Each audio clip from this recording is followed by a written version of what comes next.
नमस्कार, आप देख रहे हैं परिवर्तन बिहार। मैं हूं विवेक कुमार। आज हम लोग पहुंचे हैं जमुई के जिला अतिथि गृह में, जहां जमुई के सांसद चिराग पासवान प्रेस वार्ता करेंगे और हम लोग जानेंगे कि जो यह आशीर्वाद यात्रा उन्होंने पूरे बिहार में शुरुआत किया है, उस आशीर्वाद यात्रा का क्या असर पड़ेगा पूरे बिहार वासियों पर और आने वाले समय में चुनावों पर। आइए हम सुनेंगे जमुई के सांसद चिराग पासवान को। आप सबका धन्यवाद। और पहले एक व्यक्तिगत बात बोलूँगा, ईमानदारी से थोड़ा भावुक महसूस कर रहा हूँ। पहली बार ऐसा हुआ है कि जब से मुझे जमुई लोकसभा का प्रतिनिधित्व करने का सौभाग्य मिला, तब से लेकर अभी तक मुझे लगता है पिछले 7-8 सालों में पहली बार ऐसा है कि कितने लंबे समय के बाद मेरा वापस मेरी जमुई में आना हुआ। इस बीच में आप सब वाकिफ़ हैं, आप सब घर परिवार के लोग हैं, सबको जानकारी है कि मेरे नेता, मेरे आदर्श और मेरे पिताजी आदरणीय रामविलास पासवान जी के निधन के बाद से परिस्थितियां कई स्तर पर बदली। व्यक्तिगत तौर पर भी जहां परिवार की जिम्मेदारियां मेरे ऊपर ज़्यादा आई, तो वहीं राजनीतिक तौर पर पार्टी की भी जिम्मेदारी।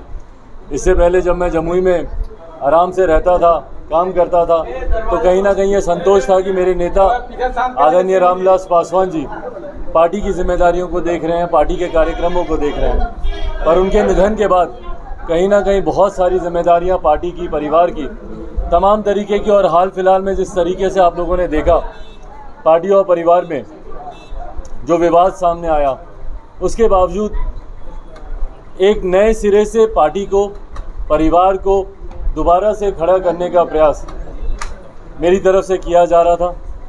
और उसमें मैं धन्यवाद दूंगा मेरी जमुई की जनता का, जमुई वासियों का, कि जिस धैर्य के साथ और जिस अपनेपन के साथ जैसे परिवार के लोग आपका हौसला बांधते हैं, आपको सहारा बनते हैं, आपका मनोबल ऊंचा रखते हैं, उसी तरीके से निरंतरता में उस दौर में जो भी घटना मेरे साथ, मेरे परिवार के साथ, पार्टी के साथ घटी, मैं धन्यवाद देना चाहूँगा जमुई की जनता का।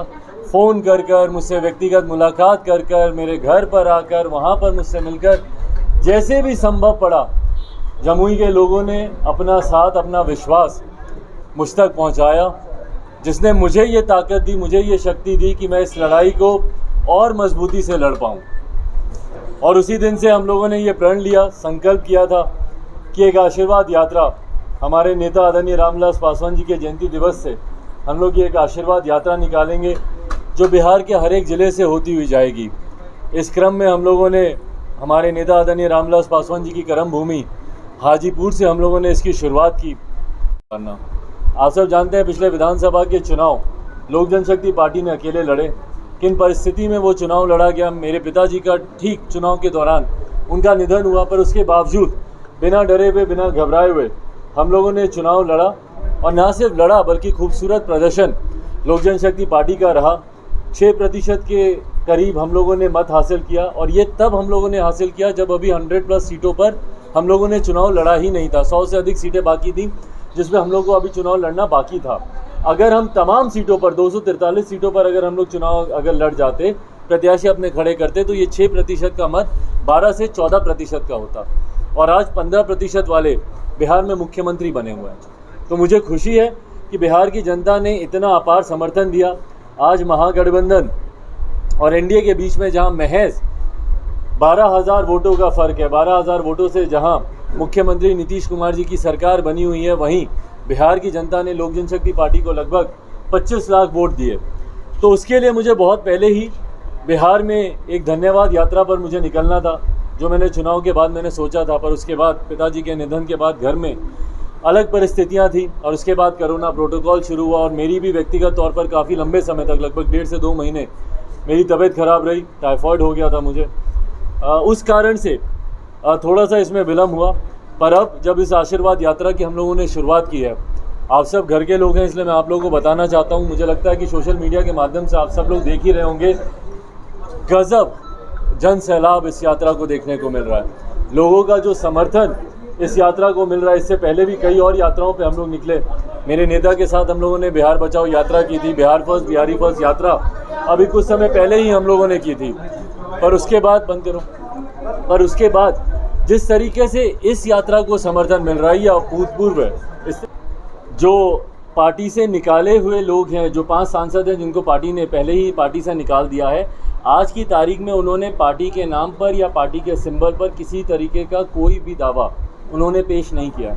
आज भी अगर आप चुनाव आयोग में जाएंगे, मैं आग्रह करूंगा आप लोगों से, PIL के माध्यम से, RTI के माध्यम से, किसी भी माध्यम से अगर आप जानकारी लेना चाहें चुनाव आयोग से, आप जानकारी लें। आज की तारीख में चुनाव आयोग स्पष्ट तौर पर कहेगा कि लोक जनशक्ति पार्टी के राष्ट्रीय अध्यक्ष चिराग पासवान हैं, क्योंकि आज की तारीख में इस विषय को लेकर कोई विवाद चुनाव आयोग में नहीं है। जनगणना के आधार पे आरजेडी भी मांग रही है, आपकी भी मांग रही है, राष्ट्रीय क्या परेशानी वो क्यों नहीं है? इसका जवाब मैं कैसे दूं? अगर हर पार्टी के मुद्दे अगर एक ही होते तो एक ही पार्टी होती ना। हर पार्टी की अपनी अलग अलग विचारधाराएं हैं, हर पार्टी की अपनी अलग अलग प्राथमिकताएं हैं। भारतीय जनता पार्टी की संभवतः कुछ और प्राथमिकताएं होंगी, तभी वो अलग पार्टी है। जनता दल यूनाइटेड की अलग है प्राथमिकताएं, इसलिए वो अलग पार्टी है। लोक जनशक्ति पार्टी की प्राथमिकता पूरी तरीके से अलग है। मेरे लिए तो जनगणना, जनसंख्या किसी भी और से बड़ा मुद्दा मेरे बिहार में बदहाल परिस्थिति है। यहाँ पे बिगड़ती शिक्षा के हालात, यहाँ पर बेरोजगारी जिस तरीके से चरम सीमा पर है, मेरे लिए ये सब प्राथमिकता है। भाई मेरे लिए आज की तारीख में कोई जनसंख्या करे नहीं करे, क्या नहीं करे, पर आज की तारीख में कम से कम जो आप लोगों ने विधानसभा में वादा किया था 19 लाख या कितनी नौकरियों का, कम से कम वो वादा तो पूरा कीजिए। मेरे लिए प्राथमिकता वो है। दूसरी बात ये कि बिहार में शराबबंदी को लेकर उसके बड़े दावे हैं। कल मैं बेतिया में खुद गया था, जिस तरीके से वहाँ पे जहरीली शराब पीने से लगभग 16 लोगों की मौत हुई, ये अपने में दर्शाता है कि शराबबंदी कानून पूरी तरीके से विफल है, पूरी तरीके से नाकाम रहा है ये कानून। अब इस कानून में संरक्षण मुख्यमंत्री नीतीश कुमार का खुद का है, उनकी सरकार का है, क्योंकि शासन और प्रशासन तंत्र तो पूरी तरीके से जानता है। भैया किसको नहीं पता हर गांव में खुलेआम शराब मिल रही है, किसको नहीं पता? मुख्यमंत्री नीतीश कुमार जी को छोड़ दें तो बाकी सबको ये बात पता है। सबको ये भी पता है कि भैया शराब की होम डिलीवरी हो रही है, घर तक शराब पहुंच रही है। उसके बाद मुख्यमंत्री बोलते हैं कि नहीं भैया ये कानून बड़ी खूबसूरती से लागू है।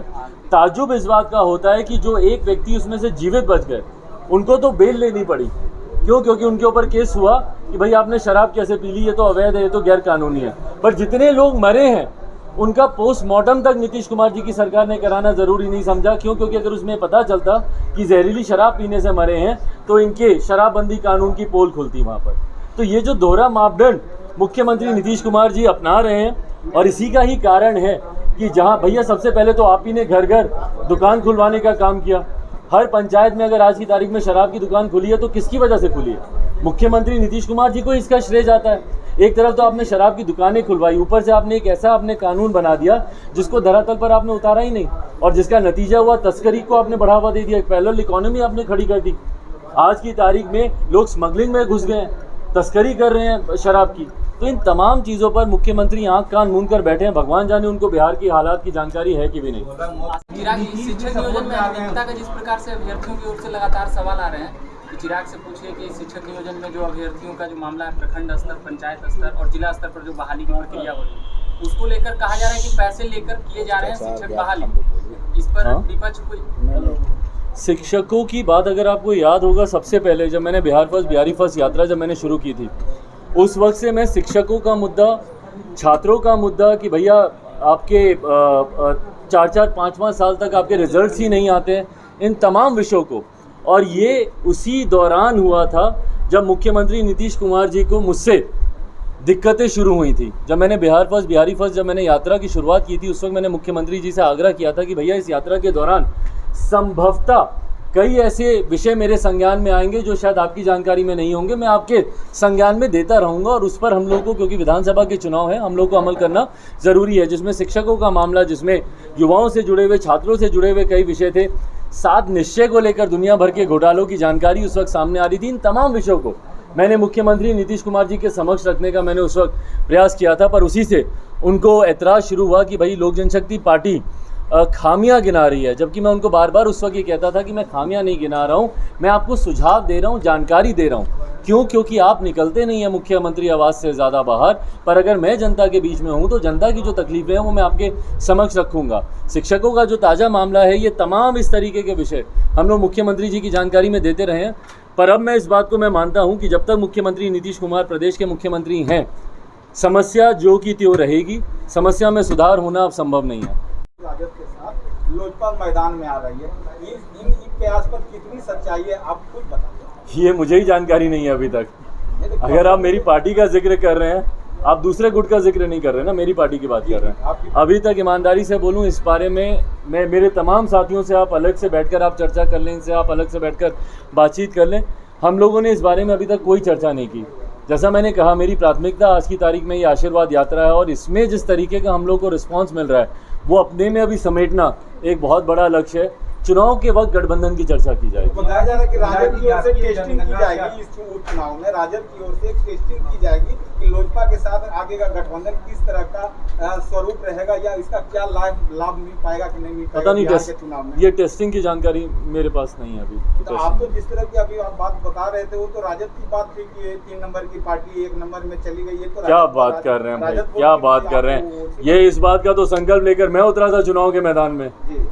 ये संकल्प मेरा था, और इसका श्रेय आप किसी और को नहीं दे सकते हैं। ये संकल्प मेरा था कि मौजूदा मुख्यमंत्री नीतीश कुमार जी को सत्ता से बेदखल करना है। उनकी पार्टी को के सामने ही मैंने अपने प्रत्याशी मैंने उतारे थे। तो आज की तारीख में उनकी अगर तीसरे नंबर की पार्टी बनी है, ये हम लोगों ने शुरू से इस बात को हम लोगों ने कहा है, इसमें कौन सी नई बात हम लोग। राजद तो बोल रहा है कि 1 नंबर के जो पार्टी हम बन गए उसमें योगदान एलजेपी का है, चिराग का है, जिसके कारण भाई आप मुझसे जो बुलवाना चाह रहे हैं, मैं बस इतना बोलूँगा, आज की तारीख में मेरी प्राथमिकता सिर्फ और सिर्फ ये यात्रा है। गठबंधन चुनाव के वक्त तय किया जाएगा। जनगणना पे आपका क्या?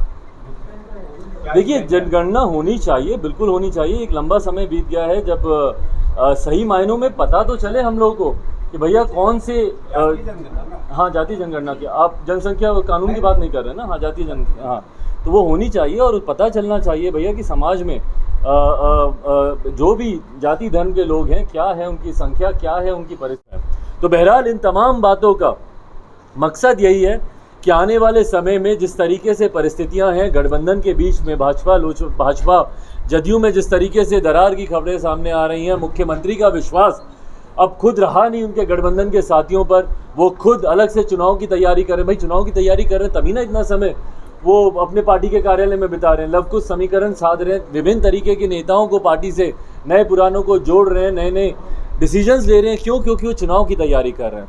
तो मैं ये मान के चलता हूँ कि बिहार में कभी भी मध्यावधि चुनाव होंगे, और जो मध्यावधि चुनाव होंगे वो इस बार final nail in the coffin जो कहा जाता है, अंग्रेजी की कहावत है, पूरी तरीके से मुख्यमंत्री नीतीश कुमार जी और उनकी पार्टी जनता दल यूनाइटेड को सत्ता से उखाड़ फेंकने के लिए होंगे। और इसी में उसी की तैयारी में हम लोग भी जो अपनी आशीर्वाद यात्रा में निकले हैं, जहां एक तरफ हम लोग लोगों का आशीर्वाद ले रहे हैं, Bihar first, Bihari first vision को जनता तक पहुंचा रहे हैं, वहीं दूसरी तरफ संगठन को और कैसे मजबूत किया जाए, इस पर भी हम लोग निरंतर काम। आपने देखा जमुई के सांसद चिराग पासवान ने शराबबंदी कानून को निरस्त बताया, साथ ही साथ नियोजन इकाई में जो हो रहे धांधली पर भी उन्होंने प्रश्न चिन्ह खड़ा किया है। साथ ही साथ उन्होंने जातीय जनगणना पर भी विशेष बल दिया है। उन्होंने कहा है कि जातीय जनगणना होना अति आवश्यक है, होना ज़रूरी है।